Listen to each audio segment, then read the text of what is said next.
Hi, this is Curious Mystics Podcast. Together we explore the mysteries of the spiritual world, sometimes boldly, Sometimes cautiously. but always with open hearts. And curious minds. See you soon.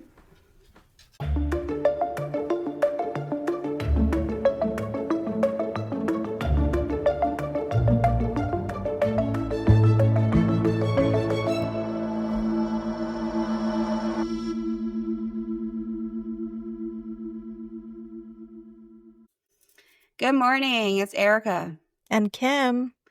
And we're Curious Mystics Podcast. As usual, always curious. Very curious. Welcome to the day after the harvest full moon, at least while we're recording this. So how are we all feeling after that? It was a big deal, I think. I mean, I know that you and I talked a little bit about it offline, but for me, very distinct energy, which was beautiful. I very much appreciated it. And I feel like it brought me some stability that I needed. Some clarity, direction for sure. And I woke up this morning feeling like I can rock it. I can do anything. So. Me too. I mean, I got on early, so Come on. Yeah, I know. I scared you. I think. Confused you. Yeah, you logged on and I was like, wait, what? What time is it? It's not even 9:45. Yeah. Yeah. No, I mean, I 100% agree with you as far as the energy goes and the feelings for it. And I got some really, really good information as well. Really good direction. Yeah. One of which was to get disciplined and actually put some thought and effort into things. So I think that's partially why I was able to get up this morning and do what I had to do. Yeah. I think about that in like the big picture and how like we can get into it and into like the grind and the routine of things. And then for me, at least this year, summer came and I was like, I need a break. I just need to rest. I need to relax and enjoy. And then it felt like really difficult to get back on track. But today I'm thinking maybe not so much, maybe not so difficult, just getting back to it.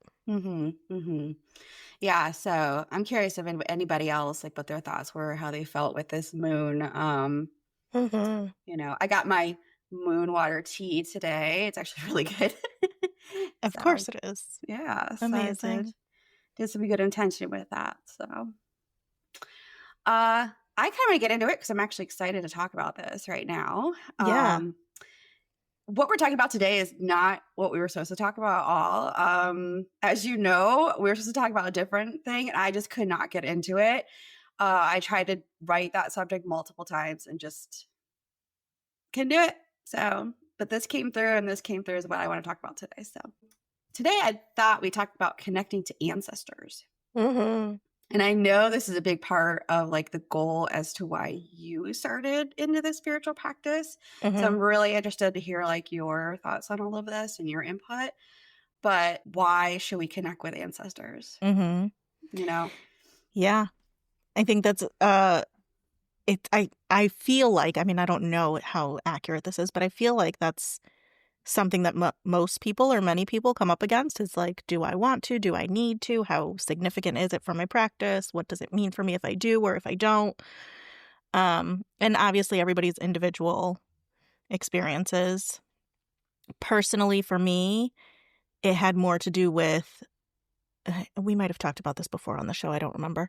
But it had more to do with me not feeling belonging in any space. The look of me, my complexion can tell you that, my family is half white, or on my mom's side anyway, half white, half Puerto Rican, and on my father's side, Puerto Rican. But I'm not Puerto Rican enough to be Puerto Rican. I'm not white enough to be white. And that's been very evident throughout my life in the way that people approach me, how they interact with me, what they expect of me, how I am able to fit in or not fit in certain spaces. So for me, spiritually, I wanted to connect more with ancestors that came before me that I could resonate with, that I could feel supported by, that I could connect to, that I could, yeah, connect to on a regular basis. So that was a big, big push for me Mhm. in Yeah, my I mean, I've practice. heard that a lot from people who are, I guess, would you consider mixed race? Is that what? Yeah, is that you're not one or the other enough, Mhm. which is upsetting. You know, it's like not to Mhm. feel like that safety, that home, that belonging of anything. Yeah. And for me, it never, I wouldn't say never. I mean, I've always been into kind of like the Scottish aspect of things, the Celtic aspect. I've got some Scottish and Celtic in my background, and I've always been into that culture and stuff like that. And we always talked about my dad's side is Hungarian. We always talked about like that being like important, but connecting to ancestors, I wouldn't say was something that was like on my radar. And I don't know if that just comes from just my family background or whether this is kind of more of a white thing because I don't know 100% what I am on any Mhm. side. Um, I'm a mutt. So, but lately we've been doing more work on this in my shamanism to actually work with ancestors, um, and to like work with them, for one. And two, as I get into this work more and want to actually be using my gifts, my shamanism, whatever, I want to do it authentically. And a lot of what I've been learning is somewhat from other cultures, and I would like to be able to connect more to what my culture really is and pull from that because one, it's important that I'm not just like taking other people's stuff to Right. me, and two, I feel like you're able to harness more power Mhm. if you're coming from your actual lineage. Yeah. I agree with you. I think having that access to, like, what is inherently there, what you can connect to that has been harnessed and passed down from generation to generation is, um is important in, like, the work that you do, but also in s mm, I'm trying to figure out how much to say without saying too much. Because you and I just talked about this. Sometimes there's stuff that comes with that you learn about what happened or about something that needs to be fulfilled or achieved in some Mhm, way, and you can't necessarily do that if you're not on the right path, if you're not connecting to the mhm, ancestors that you need to connect to or the culture, the heritage that you need to connect to. mhm, and it might be something and we've talked about soul contract, it might be something in your soul contract that you're supposed to be kind of doing as well or, Mhm, fulfilling as well, so mhm, we're also gonna talk a little bit about the difference of connecting with ancestors and working with ancestors mhm. and community. There's Yeah, kind of like I'm like I don't know where I'm landing with this, and I wanted to talk about it. So, yeah. um, but just kind of like as a conversation, a reason to connect with the ancestors. It's a way to connect to your roots, and it can be grounding, and it can deepen your practice, like we just talked about, and they can be powerful allies. Your ancestors can be powerful allies to help protect you, ground you. You can ask for them to be with you, a sacred space to help your practice or meditation or answers for things. And they also can give insight into how to heal generational traumas, etc. I think that's a big piece of it too, is, like, don't forget that they had an experience that can be valuable and wisdom that can be great to know. And even if it doesn't apply directly to what you're experiencing, that doesn't mean that you can't learn from that. Hmm. Hmm. So curious your thoughts on this. I've seen some different opinions on this, and I don't know if it's the different depending on whether your intention is to communicate with ancestors or whether it's to work with ancestors. And I don't know if it's just my teachings, but I've also read this that you should not call in recently, and by I mean like the last 100 years or so, the recently departed. That Okay. you should only asked to speak or communicate with very long gone ancestors. Mm, And the reason that I've been told and have read is that the recently departed can still be kind of sorting things out, Mhm, and like integrating, and may not be safe or good to work with, mhm, which I get. But also, I've seen people who honor and talk to and communicate with grandparents and aunts and uncles. mhm, And I too have had my grandma, who passed in 2001, come to me and give comfort and protection. mhm, But I don't know that I've actually like called her in to work with her. mhm. What's your thoughts on that? So I think I have my own personal belief, and then I think that there's another side to it. My own personal belief is that it very much depends on your practice and your practice like what has been set up for that. So there are some practices and standing religions that believe that you absolutely can and absolutely should connect with recently departed people. And maybe that varies. Maybe it's like, hey, not don't do it within the first 3 months. Don't do it within this time, or only do it under these circumstances.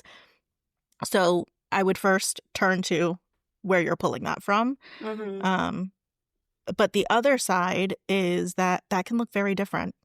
And especially if you're pulling in from different practices. And if you're creating your own practice, then yeah, you might be pulling in from different practices. So you have to kind of figure out what feels right.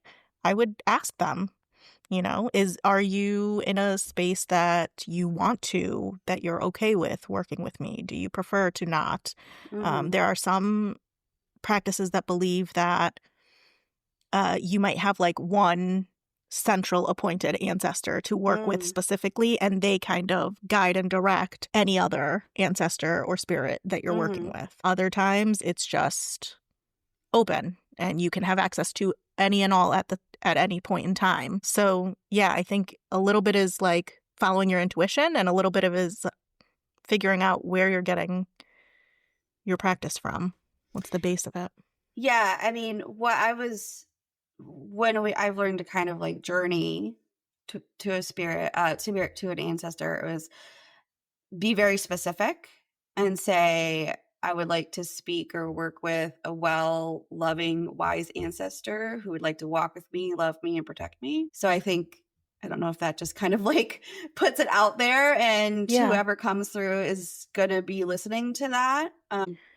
I like that, and I think the other side, the other thing that that does is it gives the option, right? It's not just, "I'm demanding that you work with me," or, "I'm requesting that you work with me." I'm putting it out there, and as long as we're aligned, and connected in some way, then if you want to, you can come forward.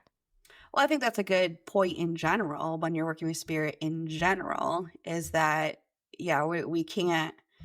I mean, not my practice anyways. I'm not pulling people to come work with me. I'm asking spirit and my allies to come forward and help me if they want to. I'd like them to, but I guess I don't. They don't have Yeah. to at the Yeah. end of the day.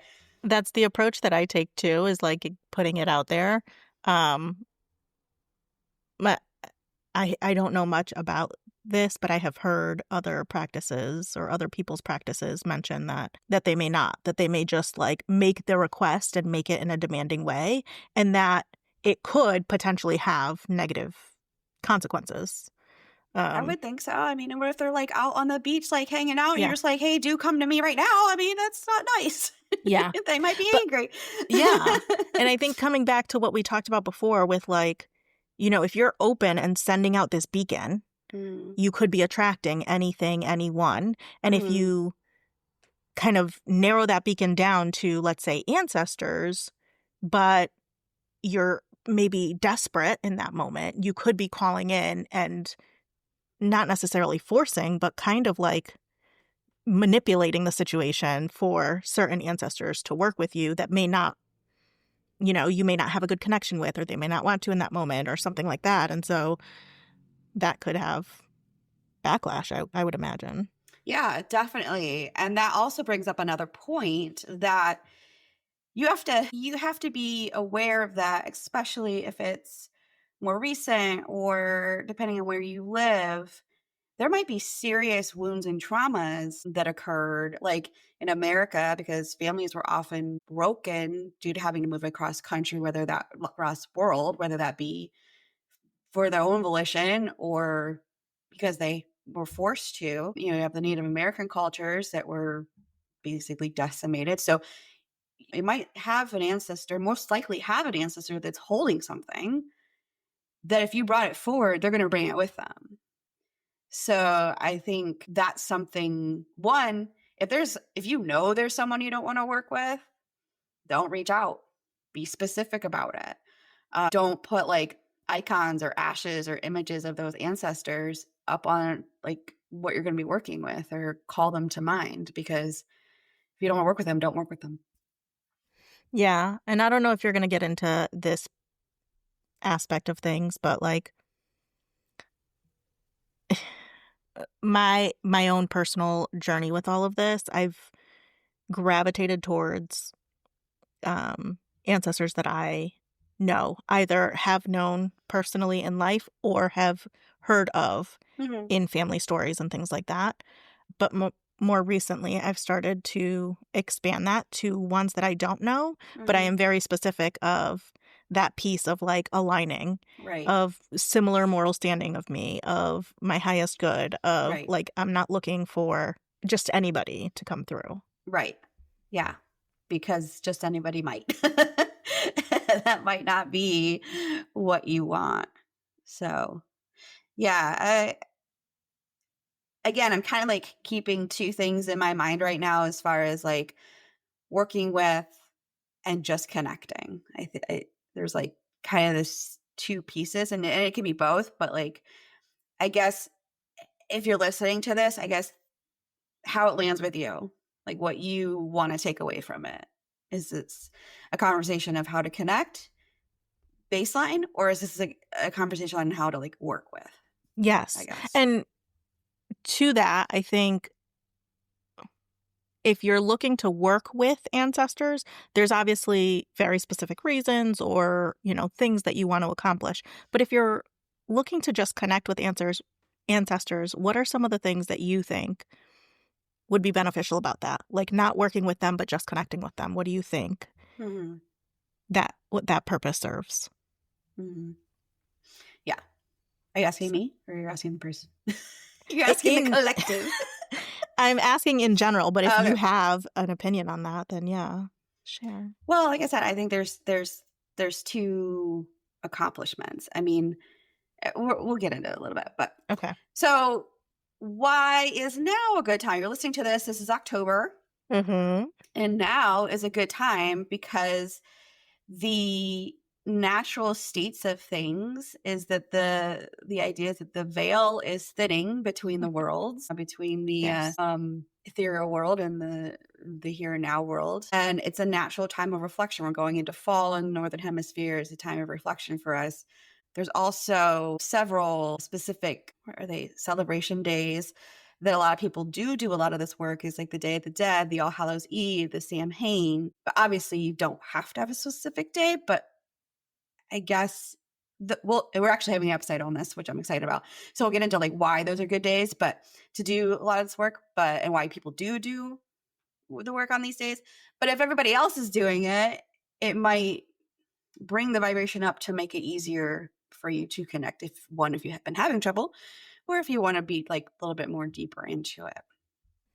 Yeah, I always thought that was an interesting thing, how, like, across cultures, this is the time of year where naturally, like, the veil is thinning, and so you can have more access, and I understand from a seasonal perspective, at least living in New England, in a seasonal perspective, I can understand why this would be, right? Because we're closing out, like, summer, and things are starting to die and transition, and so it makes sense that way, but knowing that this is across cultures a time where you can maybe lean in a little bit more, it might be a good time to do that. Obviously, having some information about like, protection and Mhm. not just throwing out anything and Because the veil is thinner. yes. I don't know that we've talked about this for a while. This like the beacon aspect, or like, so we talked about this way back in the beginning, our thoughts on if you're doing this work, what's coming through to you? Do you run the risk of having things that are not love and light coming at you? Is there more of a beacon whenever you start to do this work? Curious, have you thought about that at all recently?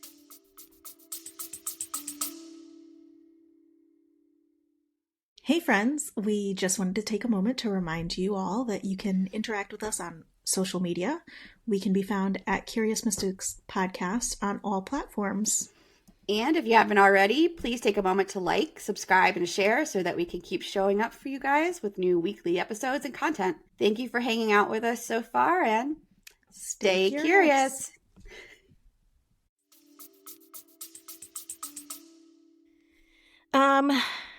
I mean, I think it's something that's kind of always hanging out in the back of my mind somewhere.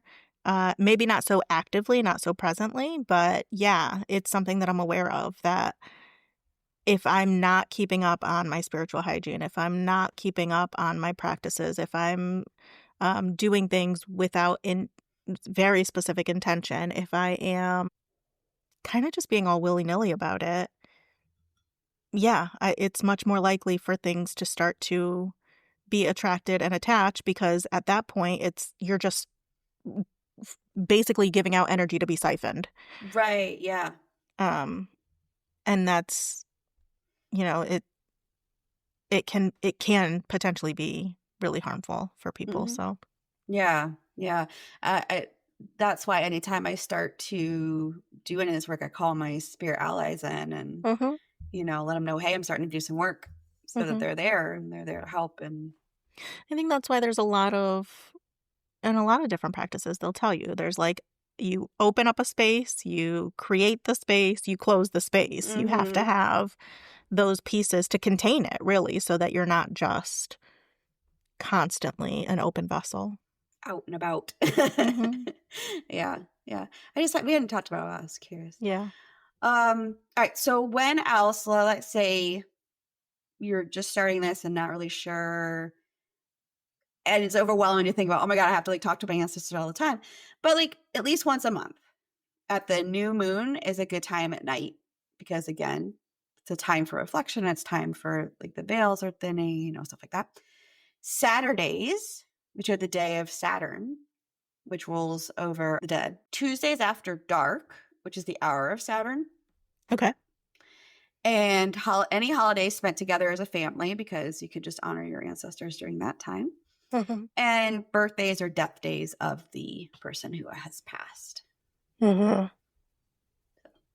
Just some ideas as on when to do it. Because I mean, for me, I know like I'm not always out here thinking of when to do things, or it could be overwhelming to think about, oh, this has to be part of my practice. This has to be part of my practice. Like there's Mhm. so much to do. But if you have like, oh, new moon, I'm going to do this type of thing, then Right. one, you did it, Right. and two, it just kind of gives you a time frame, I guess. Yeah, I think that's always helpful. I hadn't even thought about that. I think when you're working in a specific practice, like maybe a practice that you have to be initiated into, you're going to be given very direct instruction on how and when. Mm-hmm. But outside of that, it might be like, hey, how do I remember what day, what time? And so creating something that's ritualistic, that's routine, can be helpful. So I hadn't done it in that way, like, every Saturday or something like that. So it's interesting to think about, and I wonder how that might improve my own practice if I started to do it It might. in a It in might. a ritual way like that. All right. So, how to connect and build a relationship with ancestors? And I think this will differ slightly based Mhm. on whether, again, the work or just talking or connecting to them. But most things I have been read and have been taught is to make it a regular thing to talk to and make offerings to the spirits you want to work with on a regular basis. And that includes your ancestors. And it makes them happy and more willing to help and watch and protect you. I mean, that goes for any, like if you work with deities, if you work with spirit animals, if you work with anything, doing it on a regular basis. Like in shamanism, we use power animals and teachers, and we connect with them and use them for all of our work. So you want to develop a relationship because the more you connect, the more powerful, the more close, the more they're going to know you, Mhm. and know what you're looking for and needing and that sort of thing. The other thing that comes to mind for me with that is that you said developing that relationship. That's exactly what it is. And a relationship is not a one-way street. Hmm. So you give into the relationship, you provide the offerings for the ancestors, and they reciprocate and give Hmm. you that the comfort or the energy or the whatever, the wisdom and knowledge, whatever it is that you're looking for. So remembering that just because they might not be physically here doesn't mean that it's not a relationship and that you don't need to participate in it in Yeah, you that don't want way. to be rude. Just keep asking them for Yeah. stuff. Yeah. It's like, um, okay. Ha- I got a lot of information from sphereandsundry.com. mhm. And I actually don't know if this was written by a woman or a man. I read it as a woman, just I don't know the way it was written. But Yeah. um, one of the things that they talk about is that I think they're more of a like witch or pagan Mhm. background, but they're talking about, okay, so if you work with bigger deities, or if you work with, like, if my teacher's someone that's, in up in the upper world, she's got multiple different students per se. So they are kind of divided in their attention. Mhm. But your ancestors, and that was funny when she said that, your ancestors ain't got nothing to do. So, and they're more than happy to want to connect with you, and they're going to be more like your attention. They're Mhm. going to be your attention on you versus their attention on the masses. Right. Um, she's like, it's less likely that some random dude is going to be summoning your ancestor. Mhm. So I just thought it was kind of funny the way that was written. But yeah, that Yeah. makes sense. So one of the ways to kind of start with this practice is to make a small altar that is dedicated to the ancestors and the dead. And this person suggests that it be away from your normal altar, Mhm. and used in a different way.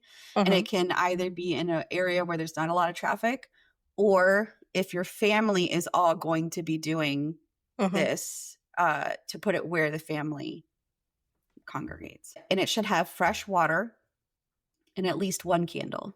Mhm. And it can have photos of deceased or people that you're wanting to connect to, or maybe ashes, personal items, etc., like that, of the person that you're trying to connect to, or persons you're trying to connect to. And it should have a place for flowers and food and drink offerings. Mhm. So, I agree with all of that. The only things that I would mention is that if you're in a space where you can't, um, keep it separate from or do some of those things, you can't have two altars or you don't have a mm, space that's private enough or something like that. You could also remember to use things to kind of like protect it, right? If you're putting like selenite crystal, if you're mm-hmm, putting like some sort of boundary between separating the space. I only have one table and so I'm going to use it for two different ancestors or two different purposes. I'm going to separate it in some way physically mm. to try and break it off that way. Yeah, that's a good point, because I only have the one altar. Mhm. The other point is that I don't really ever remember to do like the food and drink thing. And I know that's like a big thing, Mhm. especially for ancestors, but a Yeah. lot of different people that you're working with, spirits you're working with, is they do appreciate food and drink. And one of the ways that I saw that you could do this, which I thought was kind of cute, was if you're making a meal that they know that that specific Mhm. ancestor was really liked, putting a little piece on the altar for them. Or Yeah. if you're connecting to grandpa and he always had black coffee, when you make your coffee, put a little cup of coffee with him for Mhm. him, Mhm. that sort of thing. And to that, let's say you don't have an altar of any, like, even whenever you, on your day to day, and you're so good at this, but on your day to day, if you're making coffee for you, just put a little cup next to you Mhm. and say, "Hey, grandpa, here you go." Like Mhm. kind of putting it into your day to day, or putting a little piece off to the side of the food and say, "This is for you." Even if it's not an altar, it's still a connection. It's still an offering. So, Yeah. Yeah, that's the thing. I don't always keep up with, like, the food piece of it, um, which I'm working on. I am actively working on that. But the coffee, I have coffee every morning, so I pour my cup, I pour one for my ancestors, and I leave it out for them, and at the end of the day, I collect my cups and bring them back downstairs. nice. Oh, I like that. See, I like that. But you could do that with literally anything. Yeah. So, and so ways to kind of like open up to start I, the opening the connection to them into in the other world is, you could say, I open this space to my well and wise ancestors who carry love, healing, and protection for me. Mhm. I also ask those who want the highest good for me and my lineage to step forward. Mhm. Obviously, you can use whatever makes sense to you, but as we talked about, it's that important, like, that align with me, that love me, that have Yeah. my highest good and my lineage highest good, and Yeah. so that you're not calling in just, Mhm. the aunt that holds a grudge for the last 90 years. Mhm. And then, okay, you connected to them. Now what? Great question. What do you do? What do you say? You're like, okay, hi. Some things you can ask. So a lot of times, if you've connected with somebody or a spirit of any kind, I'm not going to say it a lot of times. In my experience, you're going Mhm. to feel something, hear something, smell something. There's going to be some change that you experience, Mhm. I think, uh, Mhm. once something has stepped forward. Yeah. So once you feel that, hear that, smell that, whatever, you can start to say, one, you can ask, are you my ancestor? Mhm. And listen for the response, feel for the response. And then you could say, what gifts from your lineage are ready to come forward? Do you have a message for me? Mhm. What patterns need to be healed or ready to be healed? Mhm. How can I honor you in my daily life? That I think one, is this your ancestor? And are you my ancestor? And two, how can I honor you? Are like one and two, in my opinion. Mhm. I agree. I think those are super, super important, and listening for the answer, feeling for the answer, like whatever comes through. Because you can do so. We talked before about like leaving offerings, and if they like something. I know my grandmother loved coffee. I leave out coffee for her, but I leave out coffee, black coffee, when I know she liked it light and sweet. And this is not just because of her, because I'm leaving it for all of my ancestors I'm trying to connect to. Mm-hmm. The more specific I get, the more that comes through, then I can say, okay, I know you like black coffee. I know you like light and sweet. So I'm going to make your two different altars and give you your different cups of coffee there. Um, but the other thing too that I was thinking is like, and I don't know if you're going to mention anything about this, and this is again my approach, but I view it as a relationship. So Mm-hmm. sometimes I just have conversation and it doesn't have to mean anything. It's not like I'm looking for this answer. I'm just going to talk to you. I'm going to talk Mm-hmm. to you about my life and what's going on. And if you want to share anything, you can do so and leave space for that. I think that's a great place to start. And I think, again, when you're working with or practicing with, it's hard, it's easy to forget to just Hmm. have that conversation. That's a really, really, really good point. I feel like personally, it's it's not always asking for something. Mm-hmm. And B, it is developing the relationship. And I do speak out loud, so that might seem a little crazy if somebody were to walk by, but it's what works best for me. Um, but just having that conversation, at least when I'm talking directly to my grandmother and any other ancestors that might be coming through or listening, but when I'm talking directly to my grandmother, for that moment, I can feel her response and presence so much more. And Mm-hmm. it's just, hey, this is what's been going on Mm-hmm. since the last time I talked to you. Mm-hmm. when I go, and I don't know if you're going to talk about this, but when I go to the cemetery and visit her, I also greet all of her neighbors. I'm like, what's going on with you today, Phil? Oh, I love that. That cracks me up. I think that's amazing. But that's important too, because Yeah. like they're all hanging out there, in my Yeah. opinion. I feel like they're all just like chilling out there. They're all having fun. They're all, in Mhm. the same space. Why not say hi? Yeah. And you Yeah. don't know. Maybe their family don't come to see them, Right. And I think of it like I said, like a relationship. So if I was going to visit my grandma at her home and she lived in an apartment building, she may be really close with her neighbors, so I may be having conversations with them. I don't talk to them as a trying to connect and build Right. a relationship, but just like these are people that might be part of your life, Mm-hmm. afterlife, or people that, spirits that may be around more often than I'm aware when I'm Mm-hmm. not here. And Mm-hmm. I hope that there's a what's the word that I'm looking for? I don't know. My mind's going blank. I can't think of the word that I'm looking for, but like a sense of like connection and ease and community there Mm-hmm. that is benevolent and safe. Right. Yeah. And then the more that you connect with them, the more likely they might protect your grandma and blah blah blah. Yeah. So I agree. Um, and again, coming from two different directions. Are you just connecting with your ancestors, or are you trying to work with your yes. ancestors? And I think both. You still have to have that relationship, and I still think it is important. Mm-hmm. Personally, I think if you're going to have a conversation, I personally am going to have a conversation with somebody I know. Yeah. This Yeah. personally. I don't know that I'm going to have a random conversation with my 2 BC ancestor. I don't know. I mean, I guess I could. Yeah. But I have journeyed a few times to meet, asked once just to find an ancestor. And I did meet an ancestor, and I just assumed it would be a female Mm-hmm. because I am a female.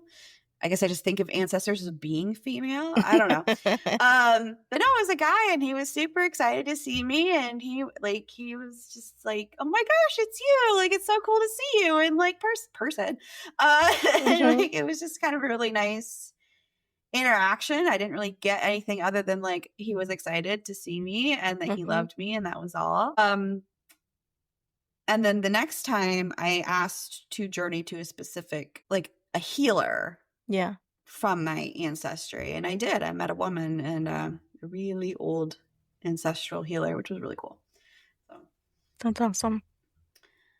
I think just a couple points to clarify a little bit. Like, if anybody's going to take what we've suggested and implement it in their own life, make sure that you're feeling like authentic about it, feeling like it, your intuition is calling to it. And if you're going to do anything, like me specifically, like the example I just said, I go to the cemetery and I'll like greet all of my grandma's neighbors. I still create a sacred protective circle for me and my grandmother. I'm not like, hey, hi guys, now all come join us and we'll sit, Right. like I'm not doing that. So just be aware of the energy you're putting out, the energy you're calling in, the space that's created in, and what feels most authentic. I think those are important things to remember. That too. And if something feels off, Mm-hmm. shut it down. Yeah. If you're getting weird vibes, shut it down. It wasn't either the right time, the right person, the right situation. Yeah, definitely. Yeah. I should have looked up to see if there was any like specific crystals or stones or something that like would help connect the ancestors. I didn't do that, but if anybody knows. Do you know? I don't know off the top of my head. What I think, though, is, I mean, I'm sure that there are. I would imagine that any crystals that help with spiritual connection, third eye, all of that stuff would probably be helpful. And then any crystals, depending on the purpose, right? Like if you want to connect, if you're just starting to build that connection and you want to feel that connection, then maybe the crystals associated with self-love or family, love, using them in that way. Yeah, like the rose quartz, the Yeah. heart for love. Yeah. Hmm. Anything that's protection. I definitely have my protective crystals out. Hmm. Yeah, and like whatever your purpose is, if you're trying to achieve a specific purpose, what crystal correlates with that purpose? Hmm. Definitely. So I did pull a card for the collective, Yes. uh, just to see what had happened, and I got home. This is my women, what is it? Feminine wisdom oracle cards, and I got home and Mhm. safe haven and comfort zone, and it has an element of like protecting you, your inner child, your space, and then also like your physical space. Mhm. And I took it to mean that when you're when you're creating a connection with your ancestors, it's for love Mhm. and for to kind of like make yourself a home, like your physical body a home, and also to help build on your lineage and your safety space. Mhm. I like that. I think it can be very applicable, especially when you're looking for connection directly to your lineage, to your ancestors. It makes sense that you want to um, have that in mind and be aware of that experience. Hmm. And if you are wanting to learn how to journey or to meet an ancestor or anything like that, you can work with me. Mhm. Link in the show notes to work with me if you want to. You can learn how to do that so you connect to your own ancestors. So, Yes, reach out. She's really great at that. thank you. All right, that's all I got for today. Okay. So Well, let us know if you have any tips or tricks to be with your ancestors, or if you've had any experiences that you'd like to share. yes, and as always, let's just stay. Curious. Bye.